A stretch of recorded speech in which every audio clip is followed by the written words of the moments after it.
मकान के बिना कुछ जीवन चलने में कठिनाई जरूर होगी, लेकिन जीवन चल सकता।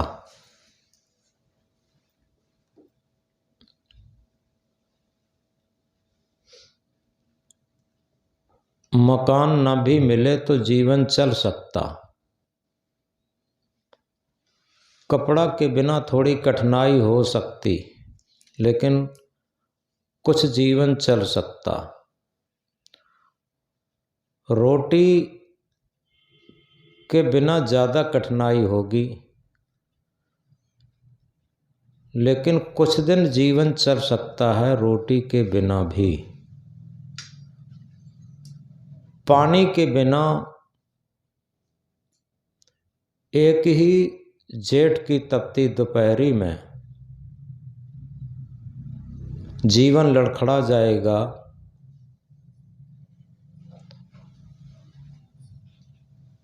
पानी प्रकृति की तरफ से बहुत सरल और सहज प्राप्त है। जिसके बिना जीवन नहीं चल सकता, वो प्रकृति की तरफ से बहुत ही सरल सहज प्राप्त होता। पानी के लिए भी हमें कुछ श्रम करना पड़ता। हालांकि रोटी कपड़ा मकान के लिए बहुत श्रम करना पड़ता पूरे जीवन, लेकिन रोटी बहुत सस्ती है, कपड़ा मनोरंजन के साधन, मकान, इनसे रोटी में कहाँ ज़्यादा खर्चा होता, लेकिन और अन्य चीज़ों में ज़्यादा खर्चा होता है। मोबाइल है, टीवी है और रहन सहन के जितने साधन हैं। हर परिवार का रोटी का बहुत कम खर्चा है, और रोटी का भी खर्चा है, लेकिन पानी का कहाँ खर्चा। पानी तो निःशुल्क बिना दाम के ही मिलता। अब पानी भी थोड़ा खरीदा जाने लगा, उसके लिए कुछ श्रम भी करना पड़ता। लेकिन ऑक्सीजन निःशुल्क और सहज प्राप्त है बिना श्रम के।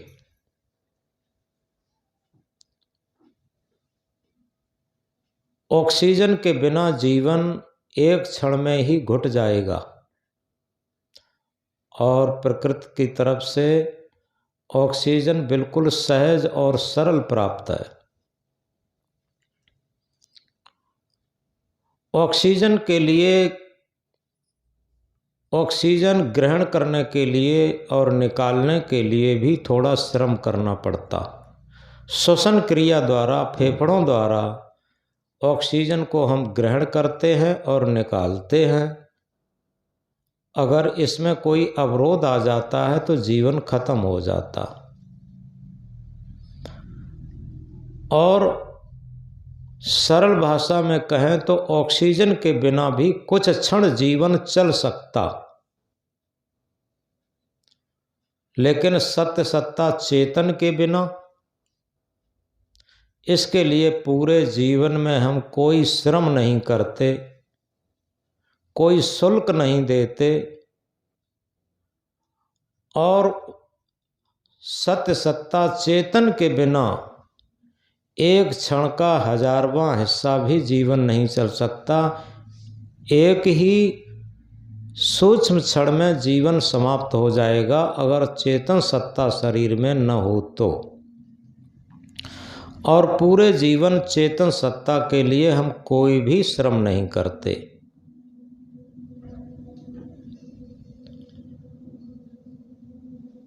चेतन सत्ता के लिए जो भजन या ध्यान है, ये बिना श्रम का है, सहज ध्यान जिसे कबीर साहब ने कहा। और सहज ध्यान ही इस सत्य सत्ता चेतन के लिए श्रम है, बिना श्रम का श्रम। और इस श्रम को न तो हम जानते हैं न करना चाहते हैं। ध्यान का जीवन में कोई महत्व नहीं, हर चीज का महत्व होगा।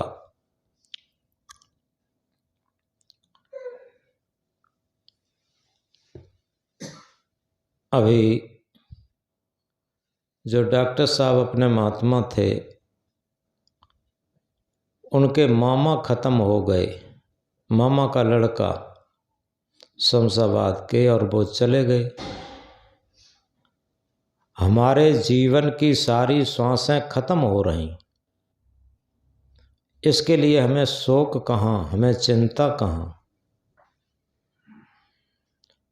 जिस पर हमारा जीवन टिका है वो आज कल में इसी क्षण जाने वाला है। बुढ़ापा आ गया है, और न बुढ़ापा आया हो, क्या पता अगली सांस आए कि ना आए।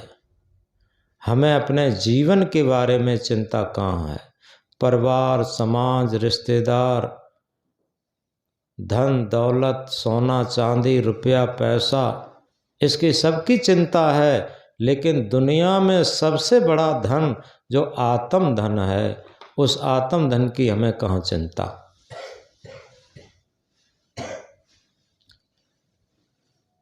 यथार्थ में पूरा बीजक, और पूरा बीजक ही नहीं, वेद शास्त्र उपनिषद गीता रामायण भागवत जितने भी धर्म ग्रंथ हैं और सदगुरु कबीर साहब का बीजक है, केवल इस सत्य सत्ता और चेतन सत्ता की स्थिति को प्राप्त करने के लिए, सहज ध्यान को प्राप्त करने के लिए, आत्म साक्षात्कार के लिए ही लिखा गया। बीजक कहिए साख धन, धन का कहे संदेश, आत्म धन जई ठौर है, बचन कबीर उपदेश। बीजक वो साख धन है, साक्षी धन है, जिस साक्षी सूत्र से, वचन से हमें आत्म धन का पता लगता। आत्म धन गुप्त धन है, और उस गुप्त धन का पता लगता। कैसा गुप्त धन है? बीजक के संबंध में एक बात आती है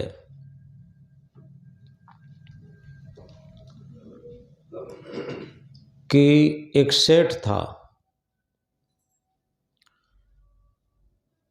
और सेठ ने एक अपना मकान बनाया था, और मकान के ऊपरी गुंबज पर एक शिवालय बनवाया था, मंदिर नुमा। और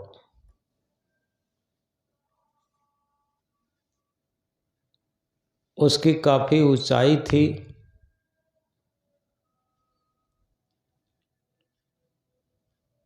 जब वो ख़त्म होने को हुआ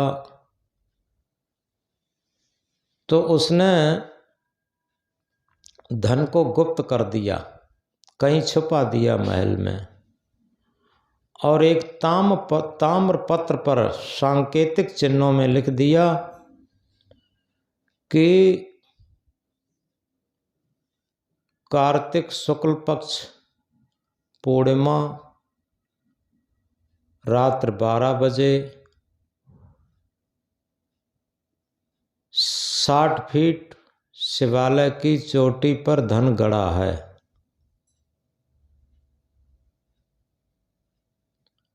अब इस सांकेतिक चिन्ह को लिख कर के और अपनी मुख्य अलमारी थी उसमें बंद कर दिया, तांबे के पत्र पर। कुछ दिनों में सेठ खत्म हो गया। जब सेठ खत्म हो गया तो उसके लड़के ने जो पहले धन मिला वो सब खर्च किया, काम कुछ करता नहीं था। जब सारा धन खत्म हुआ तो उसने खोजना शुरू किया। सेठ की अलमारी खोली तो उसमें धन तो पहले से निकाल लिया था, उसमें एक तांबे का पत्र लिखा हुआ मिला। उसमें यही लिखा था, कार्तिक शुक्ल पक्ष पूर्णिमा रात्रि 12 बजे 60 फीट ऊंचे शिवालय की चोटी पर धन गड़ा है। तो उसने शिवालय को तोड़वाना शुरू कर दिया, मकान को तोड़वाना शुरू कर दिया। उसे मालूम था कि पिताजी के पास बहुत धन है, अपार धन है, और मकान को तोड़वा करके जमीन में मिला दिया, लेकिन धन नहीं मिला। अब धन भी चला गया, मकान भी चला गया। बहुत दुखी था, दुखी होकर के रो रहा था। तब तक एक संत निकले।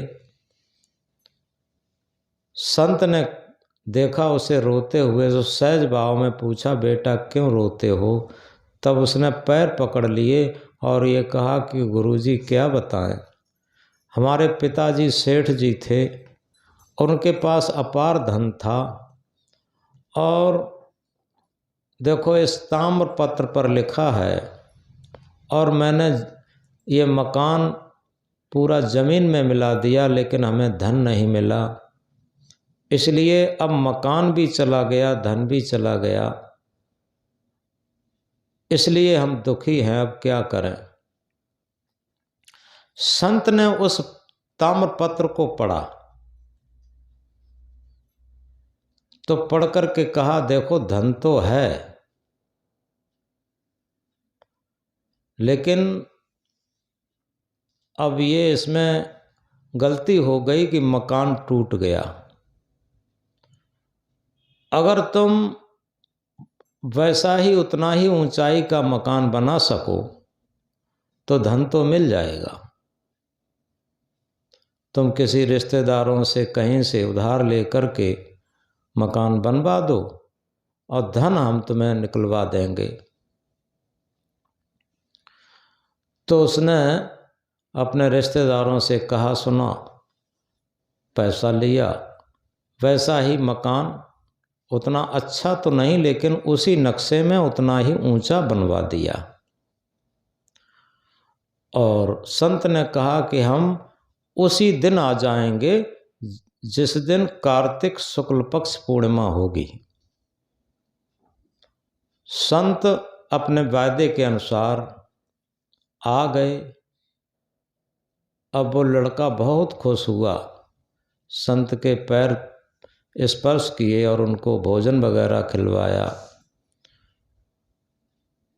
तो संत ने कहा, देखो हम तो चले हुए हैं, सो जाएंगे और तुम जागते रहना, ठीक 12 बजे से 10 मिनट पहले हमें जगा देना। लड़के ने कहा, ठीक है। तो वो जिसे इतना बड़ा धन मिलने को हो, वो सो कैसे सकता। जागता रहा, जागता रहा। जब 10 मिनट 12 बजे में रहे, तुरंत गुरुजी को जगाया। गुरुजी जगे और गुरुजी ने कहा कि फावड़ा लाओ। फावड़ा लाए और उन्होंने क्या काम किया, उस शिवालय 60 फीट शिवालय की परछाई चंद्रमा से जिस जगह पर जा रही थी, जहां पर पड़ रही थी, उस जगह को खुदवाया। जब वहां पर खुदवाया तो अपार धन मिला। लड़का खुश हो गया। गुरुजी ने कहा, ठीक है, तुम्हारा धन तुम्हें मिल गया, हम चलते हैं। तो इसी तरीके से ये गुप्त धन जो सांकेतिक चिन्ह में लिखा था कि क्वार शुक्ल पक्ष पूर्णिमा रात्रि 12 बजे चंद्रमा की रोशनी से मकान की, शिवालय की चोटी की परछाई जहां पड़ती थी, उस जगह को खुदवाया तो मकान तोड़ना नहीं पड़ा और अपार धन निकला। इसी तरीके से सदगुरु कबीर साहब ने ये बीजक एक सांकेतिक चिन्ह में लिखा है।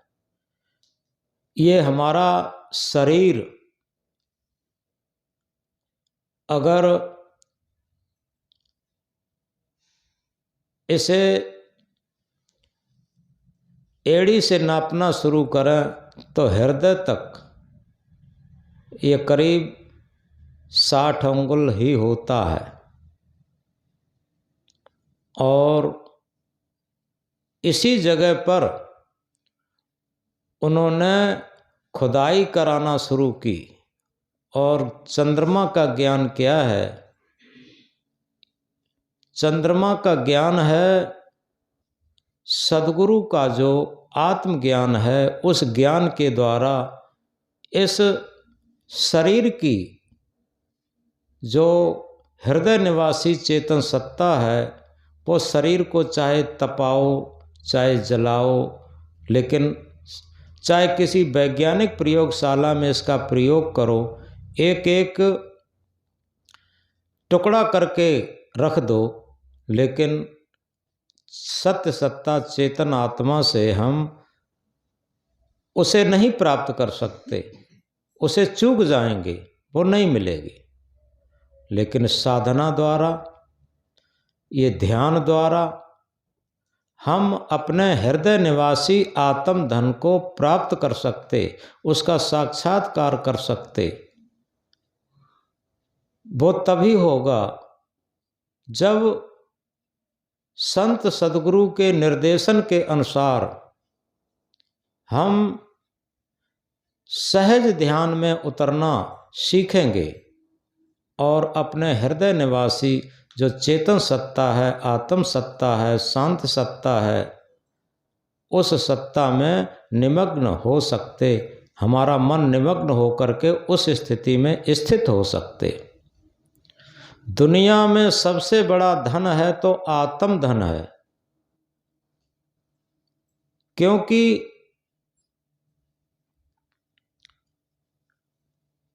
एक ब्लैक बोर्ड पर एक इकाई लिखो और एक इकाई लिख कर के 0 लगा दो, 10 हो गया।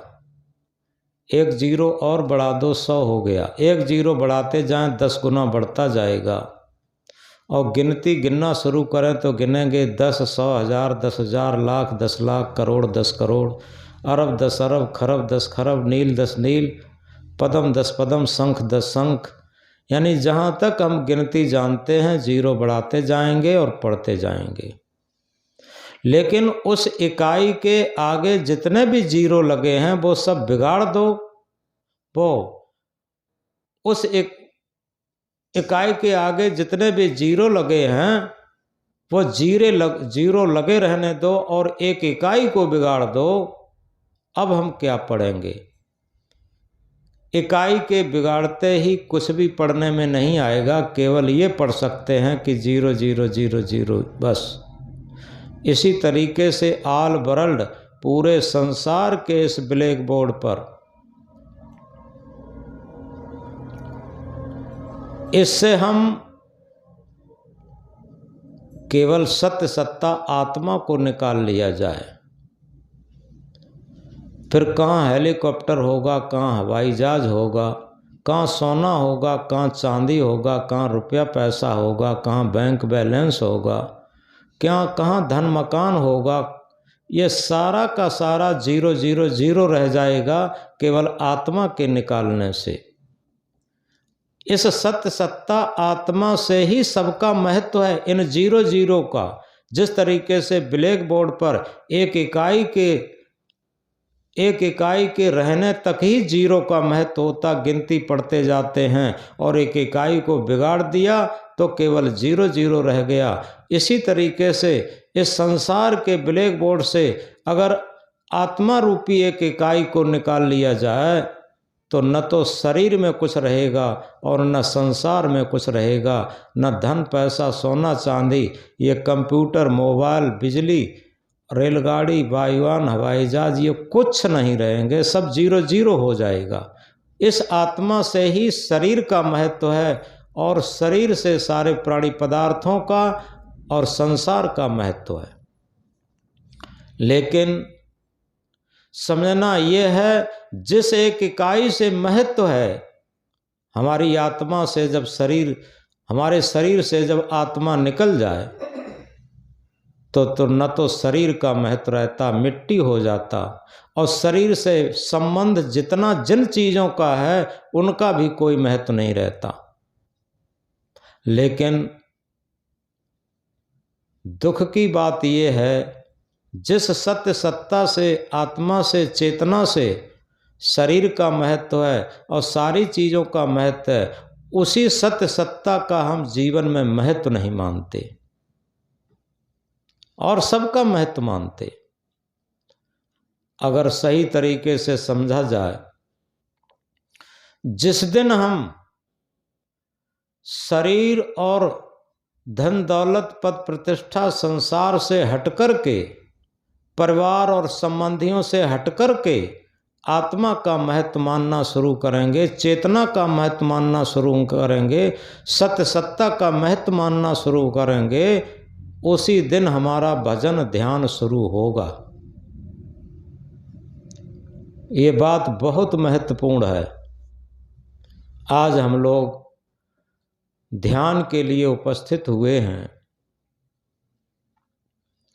और इसीलिए उपस्थित हुए हैं कि हम शरीर और संसार से हटकर परिवार और समाज से संबंध कट करके अपनी सत्य सत्ता आत्म स्थिति में स्थित होना है। उसकी जानकारी और जानकारी के साथ स्थिति और स्थिति के साथ साक्षात्कार, इन चीज़ों के लिए हम लोग यहाँ पर एकत्रित हुए हैं इस ध्यान कक्ष में। तो इसके लिए हमारा व्यवहार भी अनासक्त हो। सबसे पहले भोजन पर संयम हो। कुछ शाम को भी बताया थी, कुछ बातें बताई थी। हमारा आहार शुद्ध हो, सत्य शुद्ध हो, यानी हमारा आहार शुद्ध होने से जो आहार से सत्य बनता है वो शुद्ध होता है। आहार क्या है? हम भोजन ही आहार नहीं है। आँखों का आहार, नासिका का आहार, त्वचा का आहार, जिह्वा का आहार, ये सब शुद्ध होने चाहिए, निष्काम होने चाहिए, आसक्ति रहित होने चाहिए, सादा और स्वल्प होने चाहिए। और इसीलिए मंत्र में कहा जाता है, सादा खाओ, सादा पहनो, आफत न सिर पर आएगी, 4 दिन की जिंदगी आराम से कट जाएगी। ये बहुत ऊंची चीज़ है साधना की, इसे हम समझते नहीं। आज के स्मार्ट ज़माने में ये मंत्र फीका पड़ गया। लोगों को लगता है ज़्यादा चटपटा मसालेदार मिर्च मसाला खाने से ये बहुत स्मार्ट भोजन होता है। ऐसा कुछ नहीं। स्वास्थ्य के लिए सबसे अच्छा सादा भोजन होता, और स्वास्थ्य के 2 अर्थ होते हैं। शरीर निरोग हो उसे भी अच्छा स्वास्थ्य कहते, और स्वस्थ का सच्चा अर्थ है स्व माने अपना, स्थ माने स्थित होना। जो आत्मा के तल पर स्थित होकर के व्यवहार करता है वही सच्चा स्वस्थ होता। और शरीर से कितना भी हट्टा कट्टा हो और जो आत्मा के तल पर स्थित होकर के व्यवहार नहीं करता, मन के तल पर और इंद्रियों की गुलामी में व्यवहार करता, वो स्वस्थ नहीं है, वो बीमार है। तो इसलिए सबसे बड़ी बात यह है कि आत्मस्थ होने के लिए, हमें स्वस्थ होने के लिए ध्यान की बहुत बड़ी आवश्यकता है। कपिल जी ने सांख्य दर्शन में कहा है, ध्यानम निर्विषयम मना, मन का निर्विषय हो जाना ही ध्यान है। अब ध्यान सही पूछा जाए किसका करते हैं, कि मन को निर्विषय बनाने के लिए ध्यान होता है। इस शरीर से और संसार से जिसका मन जितना विषयी है, लंपट है, लोलुपी है, वो उतना ही चिपका होगा। ये मन सरेस की तरीके से होता।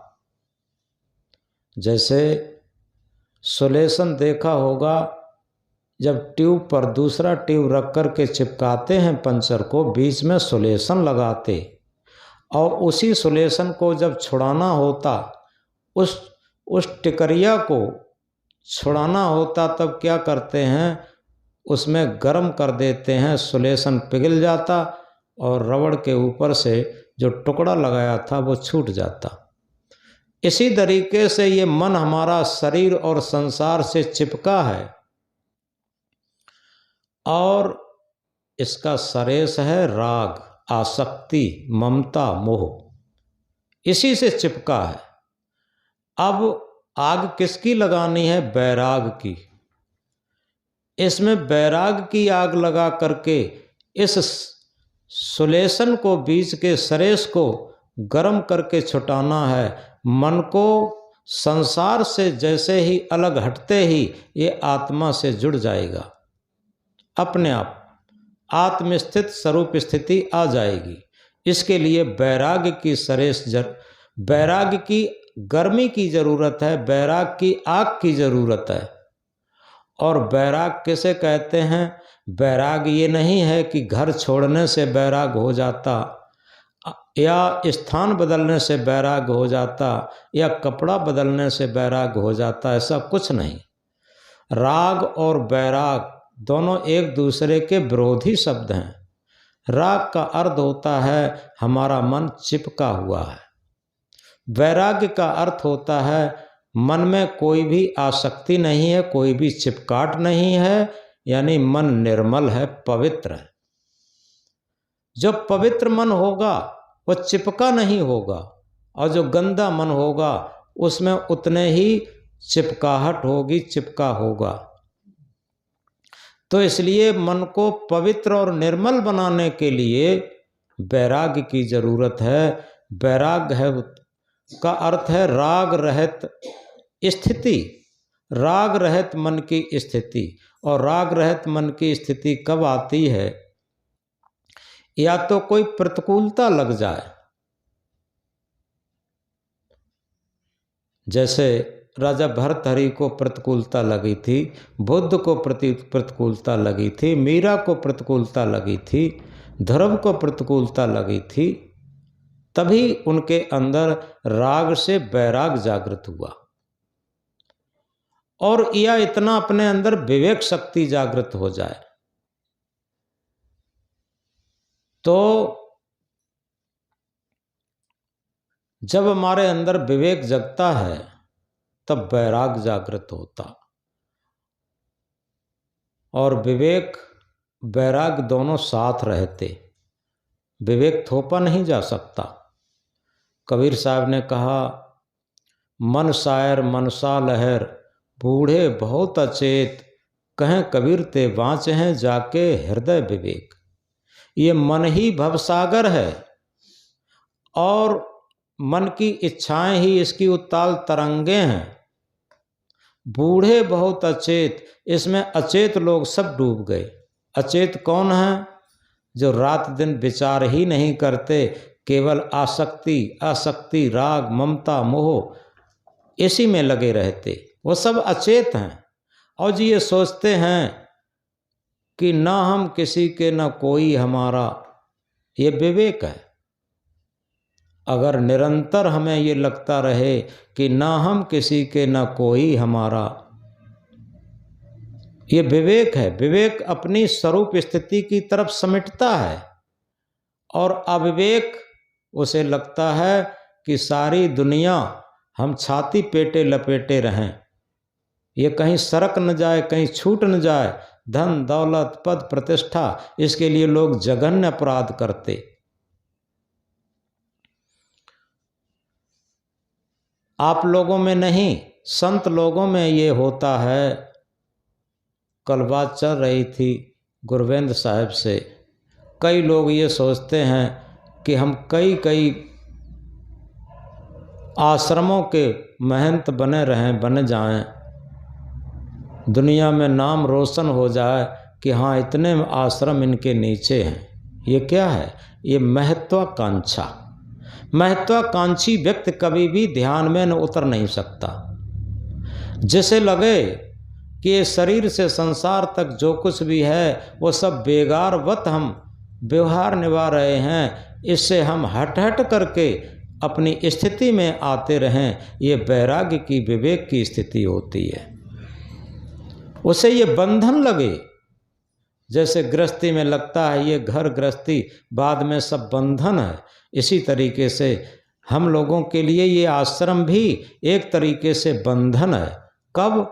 जब इसकी आसक्ति में डूबे रहें तब, और सेवा भाव में डूबे रहें तो बंधन नहीं तो निर्बंधन है। इसमें लगे, कोई भी संत आए, कोई भी भक्त आए, तत्परता से हम सेवा भाव में डूबे रहें तो ये सेवा, क्योंकि मंत्र होता है जहाँ सेवा वहाँ त्याग है, जहाँ त्याग वहाँ प्रेम, निर्मल अंतःकरण जहाँ वहाँ शांति सुख चैन। अगर सही पूछा जाए, आध्यात्म की सबसे बड़ी फाउंडेशन, ध्यान की सबसे बड़ी फाउंडेशन सेवा भाव है, जिसके अंदर निष्काम सेवा भाव वो नहीं बिल्ली वृत्ति वाला। बिल्ली वृत्ति जानते हैं? बिल्ली जब अपनी बच्चों को ले जाती है तो उसी मुँह से ले जाती, बड़े सुरक्षित, और जब चूहे को पकड़ती है एक ही बार में कच से कर देती। ऐसी वृत्ति होती है कि जिसे हम अपना मानते हैं उसे तो ये सोचते हैं इसे सब कुछ दे दें, और जिसे हम बिराना मानते हैं उसे कुछ नहीं देना चाहते। ये बिल्ली वृत्ति है, ये सेवा भाव नहीं है। सेवा होती है जिससे हम कुछ लेना न चाहें और उसकी हम सेवा कर दें, जिसे हम अपना न मानते हों उसकी हम सेवा कर दें, ये सेवा भाव है। अपने की तो बिल्ली भी सेवा कर लेती, जिसे हम अपना न मानते हों उसकी सेवा कर देना, ये सच्चा सेवा भाव है। तो सेवा भाव, सेवा, जहाँ सेवा वहाँ त्याग है, जहाँ त्याग वहाँ प्रेम, निर्मल अंतःकरण जहाँ वहाँ शांति सुख चैन। अगर आश्रम या घर सेवा भाव का एक केंद्र बन जाए तो वहीं रहते हुए हमारे अंदर वैराग्य प्रस्फुटित हो सकता। तो इसलिए ये सब बातें ध्यान के संबंध में भूमिकाबद्ध बताई।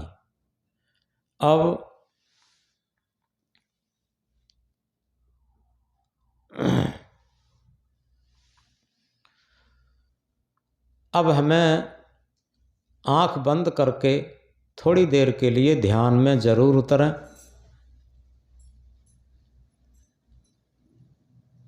पहले हम एक मंत्र कहेंगे, अंदर अंदर दोहराएंगे, कोई बाहर शब्द प्रकट नहीं होंगे। हम केवल कहेंगे, अहम शुद्ध चैतन्य ज्ञान स्वरूपम अजरहम अमरहम अखंडम अनूपम। अहम शुद्ध चैतन्य ज्ञान स्वरूपम अजरहम अमरहम अखंडम अनूपम। हम शुद्ध चेतन हैं, ज्ञान स्वरूप हैं, अजर अमर अखंड अविनाशी हैं। हम ये शरीर नहीं है। शरीर को मैं मानना सबसे बड़ा ये पाप है। शरीर को मैं मानना सबसे बड़ा ये पाप है। सब पाप इसके पुत्र हैं, सब पाप का ये बाप है। अगर इस मंत्र को 5 बार हम दोहराएंगे आँख बंद करके, तो लगेगा हम शरीर नहीं, हम शुद्ध चेतन हैं, ज्ञान स्वरूप हैं, अजर अमर अखंड अविनाशी हैं। और इतनी बात दोहराते दोहराते शरीर से हट करके हमें आत्मबोध होने लगता। तो इस प्रकार ये कहते हैं कि आओ न करने का सीखें विज्ञान। विज्ञान सब करने का है। विज्ञान बिना प्रयोगशाला के और बिना उपकरणों के नहीं हो सकता। विज्ञान का प्रैक्टिकल, लेकिन आध्यात्म विज्ञान का प्रैक्टिकल जितने भी उपकरण हैं, साधन हैं, उन्हें भी छोड़ना पड़ता। मन, इंद्रियां, शरीर से हट करके इस आध्यात्म विज्ञान का प्रयोग होता। तो इसलिए आओ न करने का सीखें विज्ञान। ये न करने का विज्ञान है। कुछ न कर रहे हों, जिस क्षण देख न रहे हों, सुन न रहे हों, चख न रहे हों, स्पर्श न कर रहे हों और विचार न उठ रहे हों मन में, ये सच्चा ध्यान है। ये न करने का विज्ञान है। तो इस तरीके से सबसे पहले हम आंख बंद करके बैठेंगे और रीढ़ को सीधा रखेंगे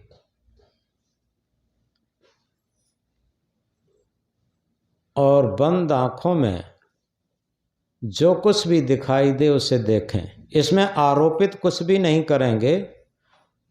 झिलमिलाता हुआ प्रकाश, समिटता हुआ प्रकाश, फैलता हुआ प्रकाश, अंधकार मिश्रित प्रकाश, जो कुछ भी दिखाई दे उसे देखें। इस तरीके से बंद आंखों में देखें।